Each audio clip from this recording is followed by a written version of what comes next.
भक्तों रसपान करेंगे चैत्र मास कथा अध्याय 15। इस वीडियो में सुनेंगे राम कथा की आगे की वृत्तांत। लक्ष्मण ने मेघनाद को सामने से भागते देखकर राक्षस सेना का संहार आरंभ कर दिया। अब राक्षन सेनापति अतिकाय लक्ष्मण से युद्ध कर रहा था, परंतु वह लक्ष्मण के बाणों से बुरी तरह बिंध चुका था। अंततः लक्ष्मण ने उसका सिर कटाकर गिरा दिया और राक्षसों में भगदड़ मच गई। मेघनाद उधर आकर्षित हुआ। अब वह लक्ष्मण के हाथों सेना का संहार होते देख रहा था। अतः अब उसने युद्ध में वर्जित वीरघातनी नाम की शक्ति का छल से प्रयोग करने का दृढ़ निश्चय कर लिया।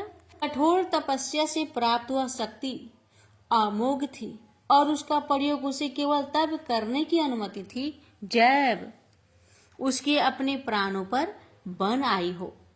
यद्यपि अभी उसके सामने ऐसी स्थिति नहीं आई थी, परंतु उसे नियमों से क्या लेना, परिणाम उसके अनुकूल होना चाहिए। मेघनाद ने पहले तो धूम्र शस्त्र चलाकर चारों ओर धुआं ही धुआं फैला दिया, जिससे कोई उसके कुकृत्य को देख ना सके, और फिर वीर घातनी शक्ति का आह्वान कर उसका संधान किया। वह जानता था कि लक्ष्मण धूम्र शस्त्र को छिन्न भिन्न कर देगा और तभी वह इसका लाभ उठाएगा। लक्ष्मण ने धूम्र शस्त्र की माया को काट दिया और वातावरण शीघ्र ही धुआं रहित हो गया। इसी क्षण छली मेघनाद ने वीरघाटिनी का प्रयोग कर दिया, जो ताड़ीत की भांति लक्ष्मण के सीने से टकराई और लक्ष्मण गिर पड़े। यह देखकर बानर दल अस्तबद्ध रह गया। मेघनाद अपने इस छल पर प्रसन्न था। उसका प्रण पूरा हो गया था। वह रथ से उतर कर आया और लक्ष्मण के मृत प्राय शरीर को उठाकर ले जाने का प्रयास करने लगा। वह लक्ष्मण के शरीर को अपने पिता के सामने ले जाने का इच्छुक था, परंतु लक्ष्मण तो उससे हिले भी नहीं। भूमि के आधार शेष जी को कौन भूमि से छुड़ा सकता है।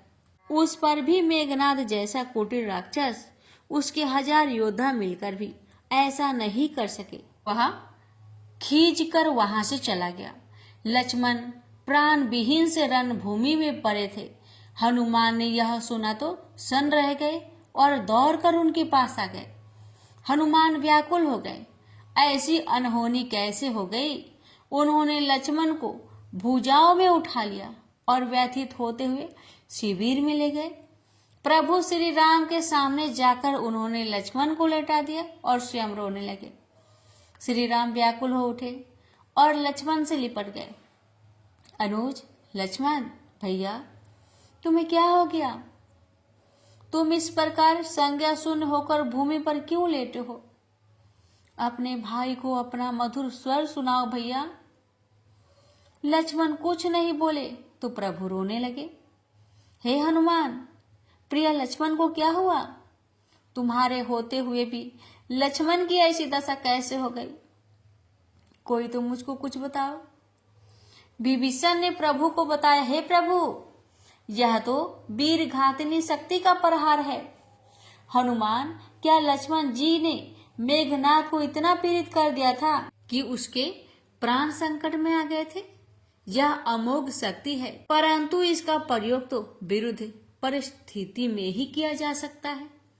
हनुमान ने बताया, मेघनाद ने छल किया है।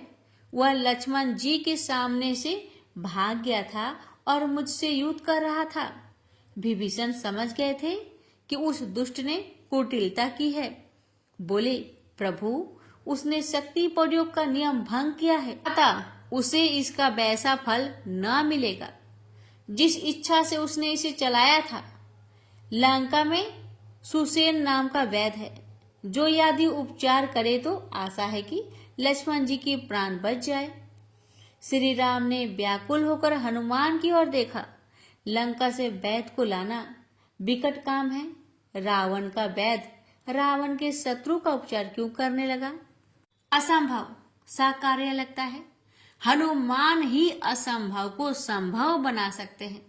हे हनुमान, मेरे अनुज लक्ष्मण के प्राण संकट में हैं। हे पवन कुमार, तुमने मेरा सदा हित किया है, तुमसे ही मुझे बड़ी आशा है। अतः हे तात, अनुज लक्ष्मण के प्राण बचाने का उपाय करो, यह कार्य तुम ही कर सकते हो।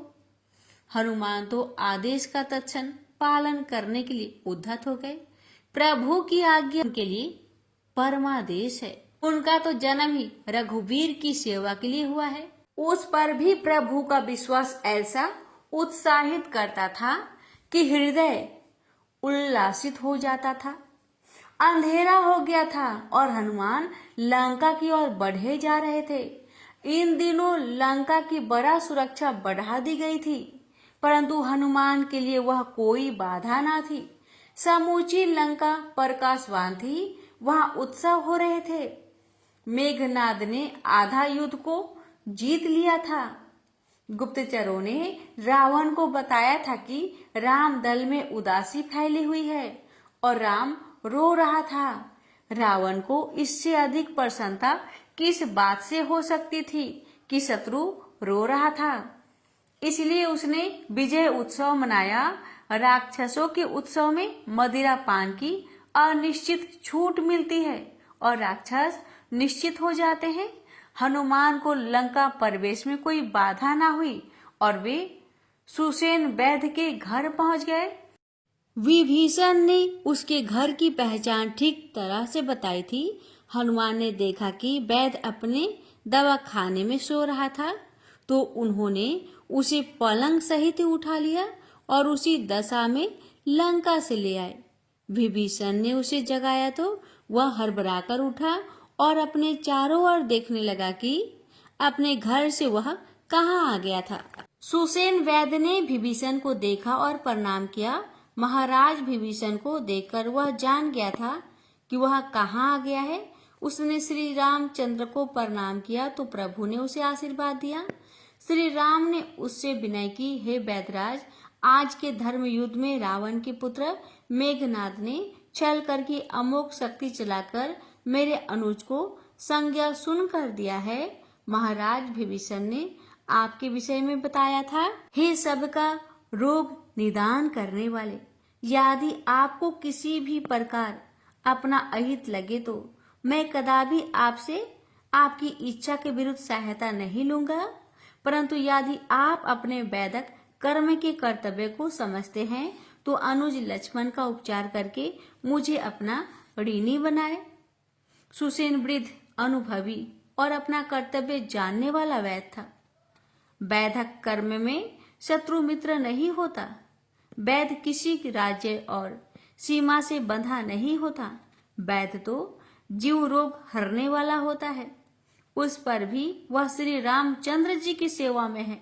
श्री राम की सेवा तो बड़भागियों को प्राप्त होती है। वह बोला, हे करुणा निधान, मेरी यह विद्या मुझे आपने ही तो दी है। इस जीव जगत में जितनी भी विद्याएं हैं सब आपकी ही प्रेरणा है। मैं अपने पारबंध कर्मों से लंकावासी हूँ, यह मेरा दुर्भाग्य है, परंतु आपने आज मुझे भाग्यवान कर दिया। मेरे सब दोष दूर हो गए जो मैं आपके शुभ दर्शन कर सका हूँ। हे प्रभु, उत्तर में हिमालय शैल श्रृंखला में दोनगिरी है। उस पर्वत पर एक विशेष बूटी पाई जाती है जिसे वैद्य भाषा में संजीवनी कहा जाता है। यदि भोर होने से पहले वह बूटी आ जाए तो मैं लक्ष्मण जी के प्राण लौटाने की आशा कर सकता हूँ। हिमालय वहां से बहुत दूर था और समय का अभाव था। श्री राम ने पुनः हनुमान की ओर देखा। हनुमान ही है जो असंभव को संभव कर सकते हैं। अतः प्रभु हनुमान से बोले, हे वीर बजरंगी, आपने सुन लिया कि अनुज लक्ष्मण के प्राण बचाने का एकमात्र उपाय वह बूटी है और वह यहाँ से अति दूर है। संसार में ऐसा कौन सा काम है जो तुमसे ना हो सकता। राम तो तुम्हारे ही आश्रय हैं, इसलिए हे हनुमत, मुझ पर यह उपकार कीजिए। हनुमान गदगद हो गए और उनकी आंखों में प्रेम अश्रु छलक आए। प्रभु श्री राम उनका मान बढ़ाने के लिए ही तो यह लीला कर रहे थे। समय का अभाव है तो अधिक कुछ कहकर समय व्यर्थ नहीं करना। अतः सबको सिर नवाकर हनुमान प्रभु कार्य के लिए चल दिए। रावण उत्सव मना रहा था। आज मेघनाद ने उसकी छाती शीतल कर दी थी। लक्ष्मण को मारकर उसने राक्षस कुल की यश का विस्तार किया। यह सृष्टि प्रयत्न स्मरणीय यश होगा। वह मंदोदरी को बड़े गर्व से बता रहा था, जिन्हें तू भगवान भगवान कहकर भयभीत होती थी, उनमें से एक तो आज मर गया, दूसरे को कल मार देंगे। अब उस राम की प्रभुताई कहाँ गई? मंदोदरी को तनिक भी विश्वास नहीं हुआ। श्री राम की यह कोई लीला ही है कि शत्रु को सम्मोहित करके क्षणिक आनंद प्रदान करने की उदार लीला। रावण अभी अपने पुत्र मेघनाद को बार बार हृदय से लगा रहा था। ऐसा बलवान पुत्र उसके अलावा और किसके पास होगी? तभी गुप्तचर ने आकर ऐसी सूचना दी कि रावण का मन खिन्न हो गया। सुसेन वैद्य राजद्रोही घायल नारा तक को तो बचाया नहीं और शत्रु के शव में प्राण फूंकने का उपाय बता दिया। कृतघ्न को दंड मिलेगा। अभी कोई ऐसा उपाय करना होगा कि औषधि समय पर न आ सके। रावण ने हनुमान का मार्ग बाधित करने का विचार बना लिया था। काल नेमी नाम का एक राक्षस उसका अनुचर था, जो हिमालय क्षेत्र में ही रहता था। रावण ने उसकी सहायता से हनुमान को रोकने का उपाय सोच लिया। वह तत्काल पुष्पक विमान पर सवार हुआ और वायु की गति से आधी रात होने तक काल नेमी के पास पहुंच गया। काल नेमी रावण को देखकर सोच में पड़ गया, यह यहाँ क्यों आया है? रात की इस घड़ी उसका आना शुभ संकेत नहीं है, परंतु वह राक्षसों का राजा है, कभी भी कहीं भी पहुंच सकता है। काल नेमी ने उसे प्रणाम किया और आसन देकर आने का कारण पूछा। रावण ने उसे शूर्पणखा से लेकर अब तक का सारा वृत्तांत संक्षिप्त में कह सुनाया, फिर अपना प्रयोजन भी बता दिया। काल नेमी घबरा गया, बोला, लंकापति, तुमने यह कैसी मूर्खता की है? किससे बैर मोल ले लिया? श्री राम कोई मनुष्य है? अरे वे सर्वेश्वर है, जिनकी स्तुति ब्रह्मा और शिव भी करते हैं। तुमने तो मृत्यु का वरण कर लिया है, परंतु मेरे स्वामी मुझको क्यों मरवाने पर तुले हो? अरे जिसने तुम्हारी नगरी को फूंक डाला, उस हनुमान का मार्ग में किस प्रकार रोक सकूंगा? वह तो क्षण भर में मेरे प्राण ले लेंगे। रावण उसके आदेश से क्षुब्ध हो गया था, बोला, सुन कालनेमी, वह तो मेरे प्राण लेगा या नहीं, परंतु मैं अवश्य ही तेरे प्राण ले लूंगा। मैं तुझे उसे लड़ने के लिए नहीं कह रहा हूँ। मैं जानता हूँ कि लड़ना तेरे बस में नहीं। तू छल से उसे भोर होने तक रोक रख, तो तुझ जैसे मायावी के लिए कोई कठिन काम नहीं। कालनेमी विचार करने लगा। रावण का आदेश न मानकर निश्चित रूप से प्राण गंवाना था, और मानकर भी प्राण नहीं बचेगा। अब जब मरना ही है तो क्यों ना श्री राम के सेवक के हाथों से मरकर मोक्ष को प्राप्त करे। उसने अपनी माया से एक सुंदर आश्रम बनाया और स्वयं साधु बनकर बैठ गया। रावण उसका कौतुक देखने के लिए एक कंदरा में छुप गया। कालनेमी राम राम रटने लगा। यह उसका जाल था और उसे आशा थी कि हनुमान उसकी बातों में फंस जाएंगे। वह ये भी जानता था कि रावण उसे कहीं से छिपकर बैठा देख रहा होगा, अतः उसे धोखा देकर भागना भी संभव न था। अभी थोड़ा ही समय बीता था कि कालनेमी को जय श्री राम का जय घोष सुनाई दिया। उसने नेत्र बंद कर लिए और राम राम कहने लगा। वह जानता था कि राम नाम ही हनुमान को बस में कर सकता है। वह राम कथा कहने लगा। हनुमान मंत्र मुग्ध होकर सुनने लगे थे। रावण बड़ा प्रसन्न हुआ। उसकी चाल काम कर रही थी, परंतु मूर्ख जानता नहीं था कि राम भक्त को भ्रमित नहीं किया जा सकता।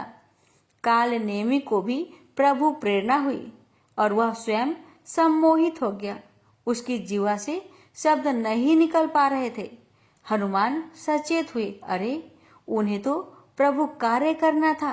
तनिक प्यास लगी थी, अतः साधु रूपी काल नेमी से पीने के लिए जल मांगा। उसने अपना कमंडल उन्हें दिया। मुनिवर, इतने थोड़े जल से मेरी प्यास न बुझेगी। हनुमान के कहने पर उसने आश्रम के पीछे संकेत किया। हनुमान वहां गए तो देखा कि वहां एक रमणीक सरोवर था। उन्होंने उसमें से जल पीना चाहा तो एक मगर ने उनका पैर पकड़ लिया। हनुमान ने गदा से प्रहार किया तो वह एक सुंदर यश कन्या बन गई। यश कन्या ने हनुमान की स्तुति की और बताया कि वह एक मुनि के श्राप से मगर बनकर उस सरोवर में पड़ी थी। उदार मुनि ने ही बताया था कि एक दिन प्रभु श्री राम के परम सेवक हनुमान उस सरोवर पर आएंगे और तेरा उद्धार करेंगे। आज वह श्राप मुक्त हो गई थी। उसने हनुमान को बताया कि साधु वेश में वह राक्षस कालनेमी है, जो रावण के कहने पर उनके कार्य में बाधा डालने आया है। यह कहकर यश कन्या अपने लोक को चली गई और हनुमान जल पीकर वापस कपटी कालनेमी के पास पहुंचे। मुनिवर, आपने इतना मीठा जल पिलाया कि मैं कृतार्थ हो गया। इसके लिए आपको पुरस्कार देने की इच्छा हो रही है, कृपा स्वीकार करें। हनुमान ने अपनी पूंछ में कपटी कालनेमी को लिपट लिया तो उसकी सब माया जाती रही और उसका वास्तविक रूप प्रकट हो गया। वह राम राम कहता हुआ मोक्ष को प्राप्त हुआ। प्रेम से बोलिए सियावर रामचंद्र की जय।